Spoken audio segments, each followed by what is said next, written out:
आपको अहम खबर से आगाह करें कि के पी असम्बली में PTI पार्लिमानी पार्टी इजलास बेनतीजा ख़त्म हो गया। इजलास से बाज़ नाराज़ अरकान ने बायकॉट कर दिया, जिसके बायस इजलास ख़त्म कर दिया गया। ज़राए के मुताबिक मुतादिद अरकान ने मखसूस नशिस्तों से मुतालिक अदालती फ़ैसला मानने से इनकार किया है। ये अहम खबर है। इजलास बेनतीजा ख़त्म हो गया। इजलास से बाज़ नाराज़ अरकान ने बायकॉट कर दिया, जिसके बायस इजलास ख़त्म कर दिया गया। ज़राए के मुताबिक मुतादिद अरकान ने मखसूस नशिस्तों से मुतालिक अदालती फ़ैसला मानने से इनकार कर दिया। इसी पर मज़ीद बात करते हैं सैफ शेरानी से। जी सैफ, इजलास तो अभी शुरू हुआ था तो लेकिन इजलास पे नतीजा ही ख़त्म हो गया, क्या वजह? ये PTI पार्लिमानी पार्टी का जो इजलास है वो बेनतीजा ख़त्म हो गया है, क्योंकि इनमें 92 अरकान की जो तादाद है उनमें सिर्फ 15 अरकान शरीक हुए और उनके जो नाराज़ अरकान थे MPs थे उन्होंने इजलास से बायकॉट कर दिया। उनका ये कहना है कि जो अदालती फैसला है मखसूस से मुतालिक, लिहाजा ये हमारे हक में नहीं है, इसको हम नहीं मान सकते हैं। अच्छे सवाल से इसके बाद सूबाई असम्बली का इजलास इस वक्त शुरू हो गया है।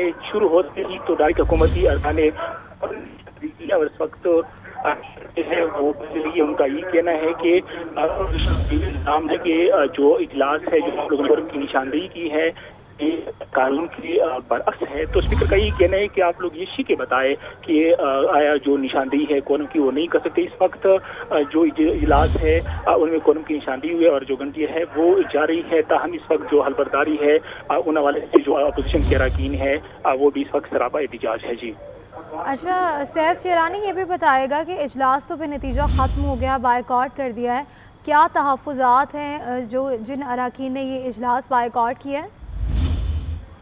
और कि उनका यही तहफ़्फ़ुज़ात है कि जो सेनेट से मुतालिक जो नशिस्तें तकसीम हुई है उनमें जो पाकिस्तान तहरीक इंसाफ के जो अहम का रहनुमा है उनको सीट की नशिस्तें नहीं दी गई हैं, तो इस वजह से उन्होंने बायकॉट कर दिया। तो उनका ये कहना है कि जो मखसूस नशिस्तें पोजीशन को इस वक्त मिली है ये पाकिस्तान तहरीक इंसाफ की नशिस्ती है, लिहाजा जो अदालती फैसला है ये इन सीटों पर हमारा हक था और ये फैसला उन्होंने इनकार कर दिया है कि हम इस फैसले को नहीं मान सकते हैं।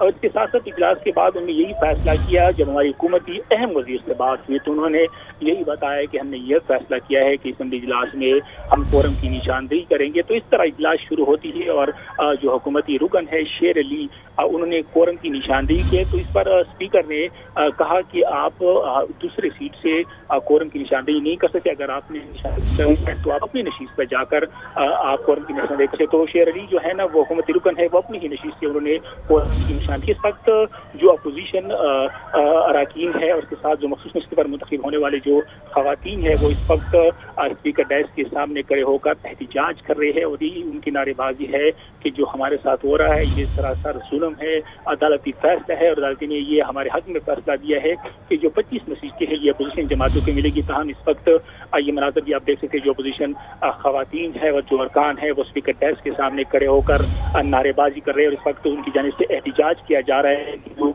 उनकी निशानदेही हुई है हम इसको नहीं मानते हैं और नामंजूर के नारे भी लग रहे हैं इस वक्त। अच्छा सैफ, ये भी बताएगा कि वज़ीर आला KP अली अमीन गंडापुर ने भी आना था, वो भी नहीं पहुंच सके, इस हवाले से क्या इतलात हैं? उन्होंने भी इजलास में आना था। यकीनन देखिए, अब जब हमारी हुकूमत की अहम रहनुमा से बात हुई यकीनन उन्होंने आज इजलास के लिए भी आना था, वो PTI के पार्लिमानी पार्टी के इजलास से भी नहीं पहुंचे और इसका इजलास जो सुबह से इजलास है इनमें भी नहीं पहुंचे हैं। तो हुकूमत ज़राए का यही कहना है कि ये असल में ये अपोजिशन पर नहीं, ये वज़ीर आला पर अदम इतिमाद है। वज़ीर आला का फैसला था कि सेनेट की जो नशिस्तें हुई जिनमें हुकूमत की 6 मिलेगी और अपोजिशन को 5 मिलेगी, बाकायदे इसका फैसला हुआ था और उन्होंने समरी पर दस्तखत करके गवर्नर को इस वजह से उन्हें अरसाल कर दी कोई इजलास होगा जो मखसूस अरकान होंगे उनसे हल किया जाएगा। तो उनका ये कहना है कि ये सब कुछ जो हो रहा है ये वज़ीर आला के फैसले के खिलाफ हो रहा है, क्योंकि वज़ीर आला का फैसला था कि अपोजिशन अरकान है जो मखसूस नशिस्तों पर मुंतखब रहने वाले अरकान है उनसे हल लिया जाएगा और उसके साथ बाद में जो सीटों की तकसीम होगी 6 हुकूमती अरकान को मिलेंगे और 5 जो है वो अपोजिशन को मिलेंगे। तो असल में ये अपोजिशन पर नहीं बल्कि वज़ीर आला पर एतमाद ज़ाहिर किया जा रहा है। जी।